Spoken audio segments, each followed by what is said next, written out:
Selamat sore. Jumpa kembali bersama Pak Matias dengan sebuah ekspresi edukatif tentang pembelajaran agama Katolik SMA dan SMK kelas 11. Pada sore hari ini kita akan belajar hak asasi manusia. Salah satu keprihatinan gereja yang lain ialah hak asasi manusia yang sering dilanggar.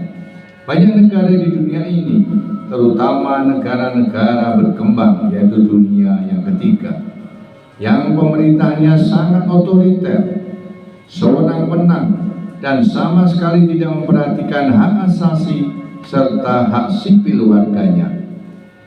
Mungkin jutaan manusia, lebih-lebih rakyat kecil, wanita dan anak-anak di banyak negara tertindas dan ditindas tanpa perlindungan hukum yang berarti. Anak-anakku sekalian, sejarah penderitaan manusia tidak terbilang banyaknya. Hal ini mendorong hasrat kuat bersama untuk menghentikan segala bentuk perkosaan terhadap martabat manusia. Maka PBB terdorong untuk mendeklarasikan piagam hak asasi manusia pada tanggal 10 Desember 1948 di Paris. Apa yang termasuk hak asasi manusia? Dalam piagam itu dapat digolongkan ke dalam dua kelompok. Yang pertama, hak-hak sipil dan politik. Yang kedua, hak-hak ekonomi, sosial, dan budaya. Sedikit menguraikan tentang poin yang pertama dan kedua. Hak sipil dan politik lebih menyangkut pada hubungan warga negara dan pemerintahan, serta menjamin agar setiap warga memperoleh kemerdekaan. Hak-hak ini meliputi hak atas hidup, hak kebebasan berpikir, dan hak kebebasan menyatakan pendapat, hak kebebasan hati nurani dan agama, serta hak kebebasan berkumpul dan berserikat. Hak atas kebebasan dan kemampuan dirinya, hak atas kesamaan di depan hukum, dan hak atas perlindungan hukum di dalam pengadilan.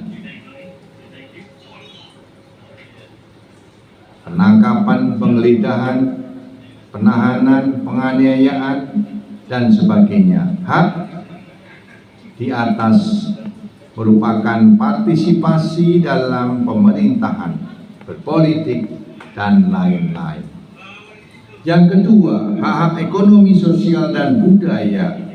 Hak tersebut lebih menyangkut kepada hidup kemasyarakatan dalam arti luas dan menjamin agar orang dapat mempertahankan kemerdekaannya, yaitu hak itu meliputi hak mendirikan keluarga, serta hak atas kerja, hak atas pendidikan, hak atas tingkat kehidupan yang layak bagi dirinya sendiri dan keluarga, dan hak-hak lain yang dijamin waktu sakit dan di hari tua.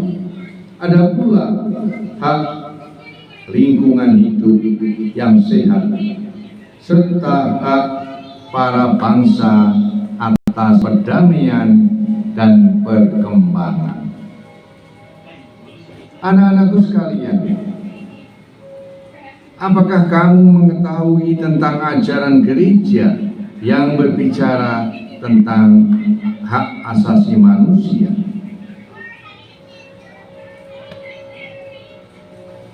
Dalam terang kitab suci, khususnya kita bisa mengambil dalam Kejadian, Keluaran, kitab Mazmur, Yesaya,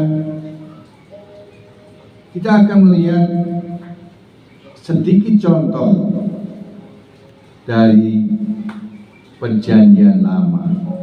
Tentunya anak-anak bisa mempelajarinya di dalam materi yang sudah ada di Google Classroom. Tuhan mendengarkan orang-orang miskin dan tidak memandang hina orang-orangnya di dalam tahanan. Itu misalnya dalam Mazmur 69 ayat 34. Kemudian dalam ajaran gereja, hak asasi manusia dalam terang ajaran gereja. Ajaran sosial gereja menegaskan karena semua manusia mempunyai jiwa berbudi dan ciptakan manusia secitra, karena mempunyai kodrat dan asal yang sama. Dalam Gaudium et Spes artikel 29 dikatakan, Kristus mempunyai panggilan dan tujuan ilahi yang sama, maka kesamaan asasi antara manusia harus senantiasa diakui. Nah, dari ajaran ini nampak pandangan gereja tentang hak asasi, yakni hak yang melekat pada diri manusia sebagai insan yang harus dihargai. Ciptaan Allah, hak ini tidak diberikan kepada seorang karena kedudukan, pangkat, atau situasi. Hak ini miliki setiap orang sejak lahir, karena kita semua adalah sama di mata Tuhan. Hak ini bersifat asasi bagi manusia, karena kalau hak ini diambil, ia tidak dapat hidup sebagai manusia lagi. Oleh karena itu, hak asasi manusia merupakan tolak ukur sebagai pedoman yang tidak dapat diganggu gugat dan harus ditempatkan di atas segala aturan hukum. Gereja mendesak atasannya dan dihapuskanlah setiap bentuk diskriminasi, entah yang bersifat sosial atau budaya, entah yang didasarkan pada jenis kelamin, warna kulit, suku, keadaan sosial, bahasa, ataupun agama, karena berlawanan dengan maksud dan kehendak Allah. Gaudium et Spes artikel 29. Anak-anakku sekalian, sejarah perjuangan dan kerjasama menegakkan hak asasi manusia itu terlihat di dalam piagam PBB. Jadi pada tanggal 10 Desember 1948, PBB mengumumkan Universal Declaration of Human Rights. Pada umumnya, deklarasi ini dilihat sebagai titik tolak untuk semua pemikiran dan rumusan lebih lanjut berhubungan dengan hak asasi manusia. Kemudian tahun 1966, deklarasi disebut dan dilengkapi dengan dua pernyataan khusus supaya hak asasi mendapat kekuatan yang mengikat. Pernyataan khusus adalah Perjanjian Internasional tentang Hak-Hak Ekonomi, Sosial, dan Budaya, serta Perjanjian Internasional tentang Hak-Hak Sipil dan Politik. Tahun 75, hak asasi dirumuskan lagi secara khusus dalam Persetujuan Helsinki. Tahun 81 diumumkan Piagam Afrika mengenai hak-hak manusia dan bangsa-bangsa. Pada saat ini PBB memiliki panitia hak-hak manusia yang bertugas mengawasi hak manusia tersebut. Bagaimana perjuangan gereja? Ensiklik Mater et Magistra tahun 1961 dan Pacem in Terris 1963 mulai berbicara tentang hak asasi manusia. Konsili Vatikan kedua tahun 62 sampai 65 berulang kali berbicara mengenai hak asasi manusia, terutama dalam konstitusi Gaudium et Spes dan Dogma Dignitarii Humanae. Tahun 1974, Panitia Kepausan Yudhistira et Spak menerbitkan sebuah kertas kerja gereja dan hak-hak asasi manusia. Komisi Teologi Internasional mengeluarkan sejumlah tesis mengenai martabat dan hak-hak pribadi manusia.